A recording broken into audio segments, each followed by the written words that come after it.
शहर का किनारा, उसे छोड़ते ही भारतीय देहात का महासागर शुरू हो जाता था।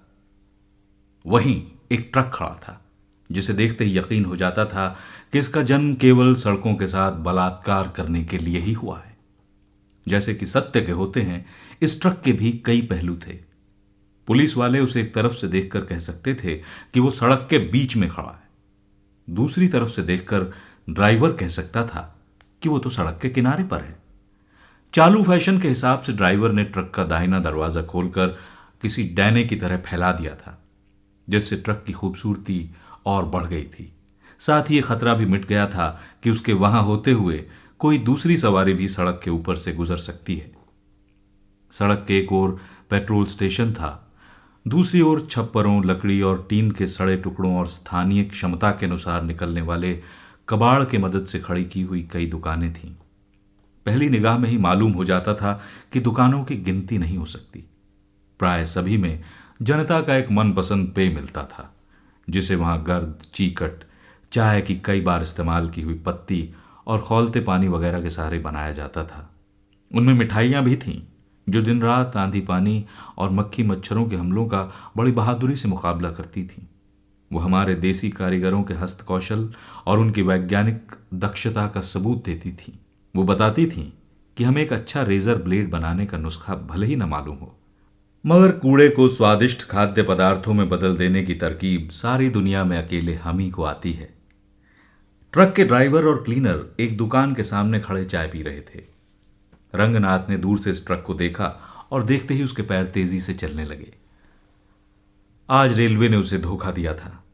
स्थानीय पैसेंजर ट्रेन को रोज की तरह 2 घंटा लेट समझकर वो घर से चला था, पर वो सिर्फ 1.5 घंटा लेट होकर चल दी थी। शिकायती किताब के कथा साहित्य में अपना योगदान देकर और रेलवे अधिकारियों की निगाह में हास्यास्पद बनकर वो स्टेशन से बाहर निकल आया था। राह में चलते हुए उसने ट्रक देखा और उसकी बाछें वो जिसमें जहां कहीं भी होती हों खिल उठी थीं। जब वो ट्रक के पास पहुंचा, क्लीनर और ड्राइवर चाय की आखिरी चुस्कियां ले रहे थे। इधर उधर ताक कर अपनी खिली हुई बाछों को जरा छिपाते हुए उसने ड्राइवर से निर्विकार ढंग से पूछा था, क्यों ड्राइवर साहब, ये ट्रक क्या शिवपालगंज की तरफ जाएगा? ड्राइवर के पीने को चाय थी और देखने को दुकानदारिन थी। उसने लापरवाही से जवाब दिया, जाएगा। हमें भी ले चलिएगा अपने साथ, 15वें मील पे उतर पड़ेंगे, शिवपालगंज जाना है। ड्राइवर ने दुकानदारिन की सारी संभावनाएं एक साथ देख डाली और अपनी निगाह रंगनाथ की ओर घुमाई। आह, क्या हुलिया था! नवकंज लोचन कंज मुख कर कंज पद कंजारुणम। पैर खद्दर के पायजामे में, सर खद्दर की टोपी में और बदन खद्दर के ही कुर्ते में। कंधे से लटकता हुआ भूदानी झोला, हाथ में चमड़े की अटैची। ड्राइवर ने उसे देखा और देखता ही रह गया। फिर कुछ सोचकर बोला, बैठ जाइए श्रीमान जी, अभी चलते हैं। घर घरा कर ट्रक चल पड़ा। शहर की टेढ़ी मेढ़ी लपेट से फुर्सत पाकर कुछ दूर आगे साफ और वीरान सड़क आ गई। यहां ड्राइवर ने पहली बार टॉप गियर का प्रयोग किया, पर वो फिसल फिसल कर न्यूट्रल में गिरने लगा। हर 100 गज के बाद गियर फिसल जाता और एक्सीलेटर दबे होने से ट्रक की घरघराहट और बढ़ जाती, रफ्तार धीमी पड़ जाती। रंगनाथ ने कहा, ड्राइवर साहब, तुम्हारा गियर तो बिल्कुल अपने देश की हुकूमत जैसा है। ड्राइवर ने मुस्कुराकर वो प्रशंसा पत्र ग्रहण किया। रंगनाथ ने अपनी बात साफ करने की कोशिश की और कहा, उसे चाहे जितनी बार टॉप गियर में डालो, 2 गज चलते ही फिसल जाती है और लौट के फिर खांचे में आ जाती है। ड्राइवर हंस दिया, बोला, ऊंची बात कह दी श्रीमान जी। इस बार उसने गियर को टॉप में डालकर अपनी एक टांग लगभग 90 अंश के कोण पर उठाई और गियर को जांग के नीचे दबा दिया। रंगनाथ ने कहना चाहा कि हुकूमत को चलाने का भी ठीक यही नुस्खा है, पर यह सोचकर कि बात जरा और ऊंची हो जाएगी, वो चुप ही बैठा रहा।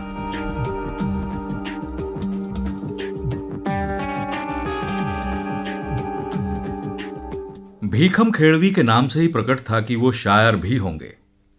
अब तो वो नहीं थे, मगर कलकत्ता के अच्छे दिनों में एक आध बार शायर हो गए थे। उर्दू कवियों की सबसे बड़ी विशेषता है उनका मातृभूमि प्रेम। इसीलिए बंबई और कलकत्ता में भी वो अपने गांव या कस्बे का नाम अपने नाम के पीछे बांधे रहते हैं और उसे खटखटा नहीं समझते। अपने को गोंडवी, सलोनवी और अमरोहवी कहकर वो कलकत्ता बंबई के कूप मंडूक लोगों को इशारे से ये समझाते हैं कि सारी दुनिया तुम्हारे शहर में ही सीमित नहीं है। जहां बंबई है वहां गोंडा भी है। एक किस्म से ये बहुत अच्छी बात है, क्योंकि जन्मभूमि के प्रेम से ही देश प्रेम पैदा होता है। जिसे अपने को बंबई में संडीलवी कहते हुए शर्म नहीं आती, वही कुर्ता पायजामा पहनकर और मुंह में 4 पान और 4 लीटर थूक भरकर न्यूयॉर्क के फुटपाथों पर अपने देश की सभ्यता का झंडा खड़ा कर सकता है। जो कलकत्ता में अपने को 12 बंकवी कहते हुए शर्मा गया, वो यकीनन विलायत में खुद को हिंदुस्तानी कहते हुए भी शर्माएगा। इसी सिद्धांत के अनुसार रामाधीन भीखम खेड़वी कलकत्ता में अपने दोस्तों के बीच बाबू रामाधीन भीखम खेड़वी के नाम से मशहूर हो गए। दरअसल ये सब दानिश टांडवी की सोहबत में हुआ था। वो टांडवी की देखा देखी उर्दू कविता में दिलचस्पी लेने लगे, और चूंकि कविता में दिलचस्पी लेने की शुरुआत कविता लिखने से ही होती है, इसीलिए दूसरों के देखते देखते उन्होंने एक दिन एक शेर लिख डाला। जब उसे टांडवी साहब ने सुना तो जैसा कि एक शायर दूसरे को अक्सर कह देता है, उन्होंने कहा, अच्छा शेर कहा है। रामाधीन ने कहा, मगर मैंने तो शेर लिखा है, कहा नहीं। वो बोले, गलत बात, शेर लिखा नहीं जा सकता। अरे मैं तो लिख चुका हूं।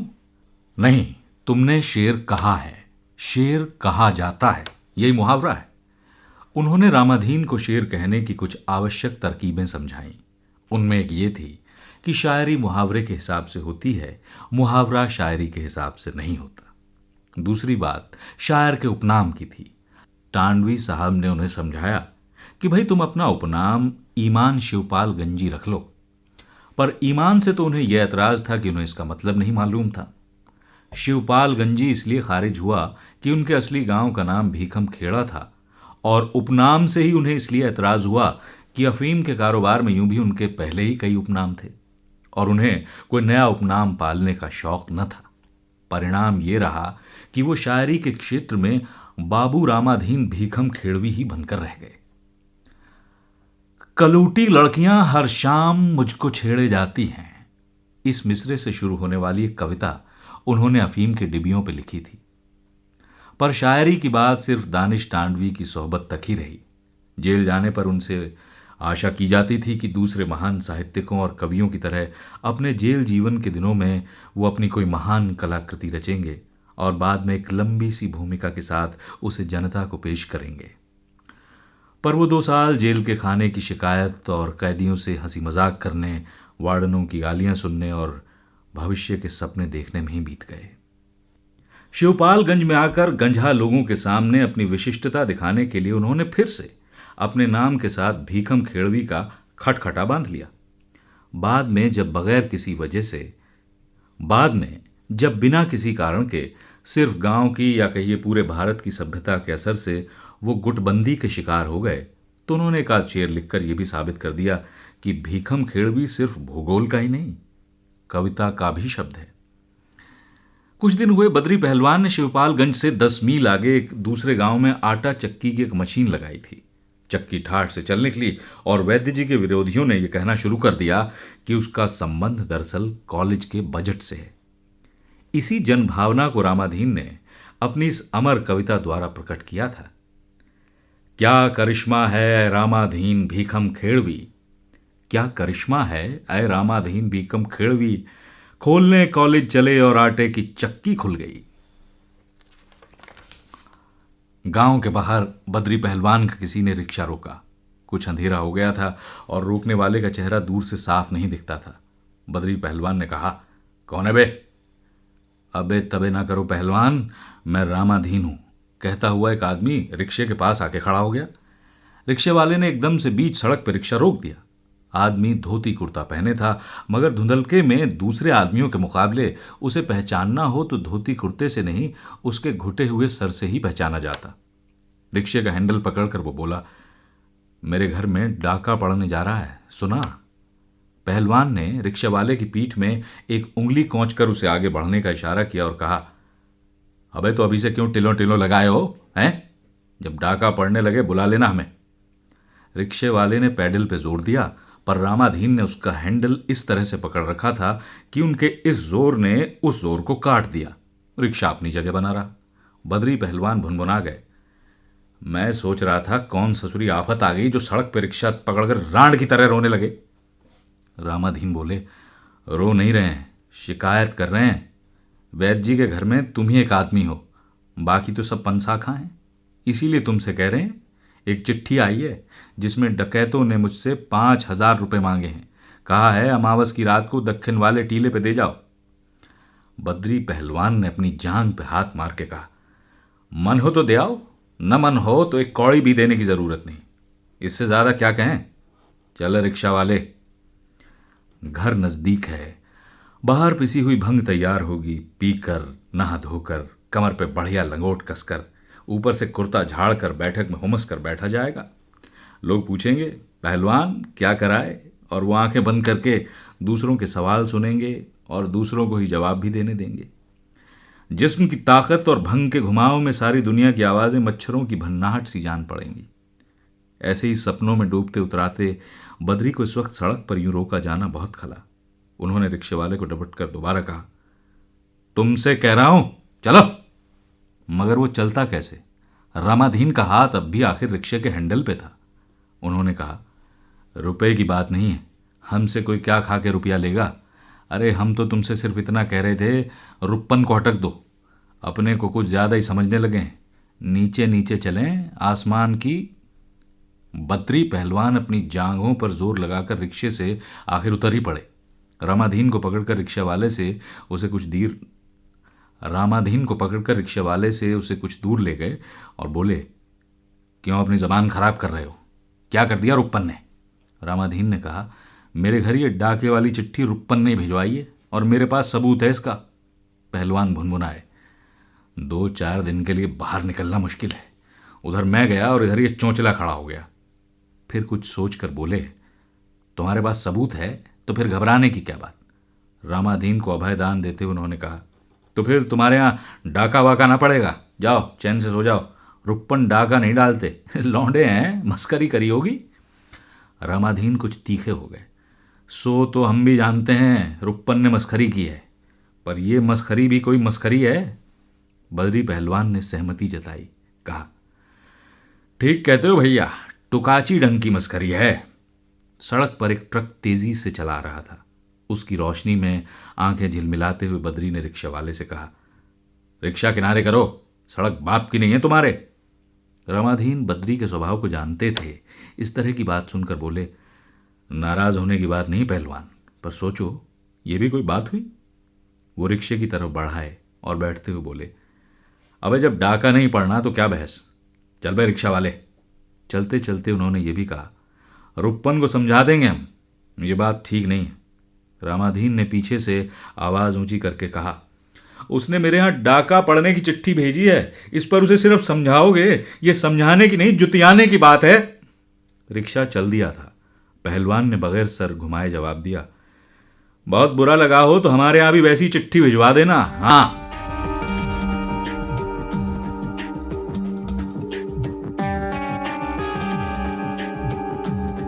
सवाल है, गुटबंदी क्यों थी। यह पूछना वैसा ही है जैसे पानी क्यों बरसता है, सत्य क्यों बोलना चाहिए, वस्तु क्या है और ईश्वर क्या है।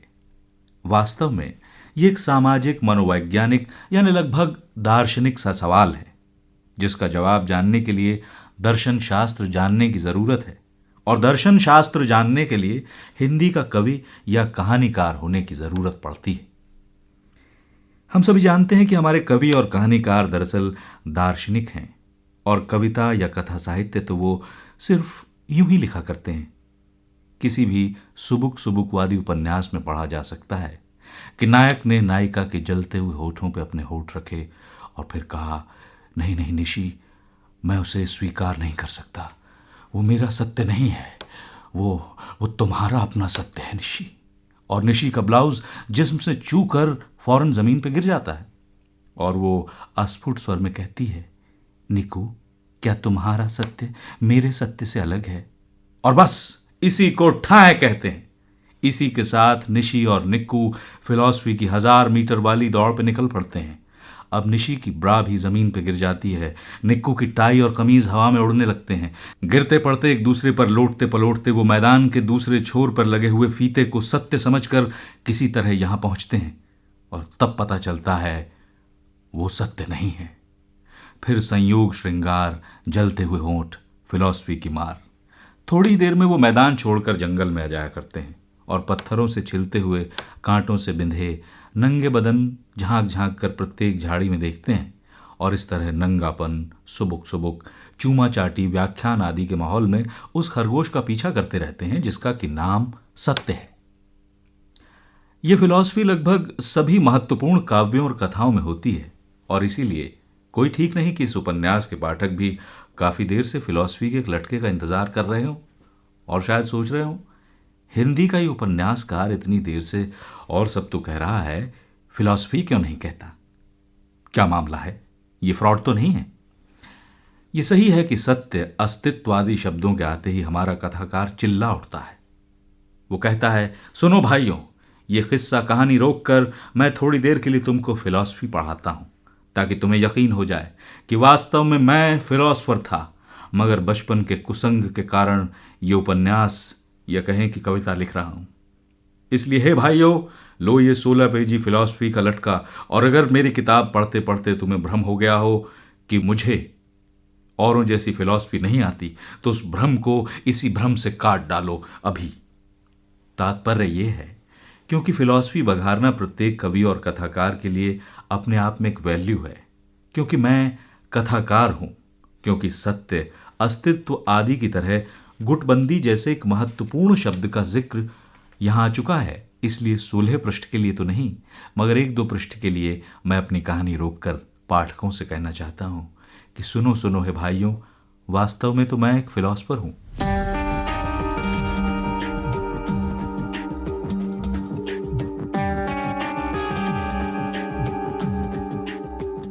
थोड़ी देर तक तस्वीर का अध्ययन करके उसने उसकी भावपूर्ण समीक्षा भी की और बोला, तबीयत होती है तस्वीर बनाने वाले को 100 जूते लगाएं।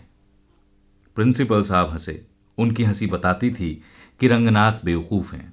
वो बोले, जितना गुड़ घोलो उतना ही मीठा होगा। तेली तंबोली की औकात ही क्या, टके की दुकान पे कोई साला पिकासो थोड़ा ही लटकाएगा। रंगनाथ ने उनकी बात काटते हुए जोर से कहा, रुकिए रुकिए मास्टर साहब, पिकासो का नाम मत लीजिए। आपके मुंह से ऐसे नाम सुनते ही गश आ जाता है हमें। दोनों सड़क पे आ गए थे और गायों और भैंसों की भीड़ में वायु सेवन करने लगे थे।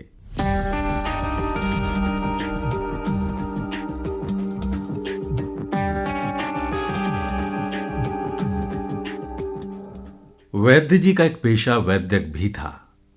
वैद्यक में उन्हें 2 नुस्खे खास तौर से आते थे, गरीबों का मुफ्त इलाज और फायदा ना हो तो दाम वापस। इन नुस्खों से दूसरों को जो आराम मिलता हो वो तो दूसरी बात है। खुद वैद्य जी को भी आराम की कमी न थी। उन्होंने रोगों के 2 वर्ग बना रखे थे, प्रकट रोग और गुप्त रोग।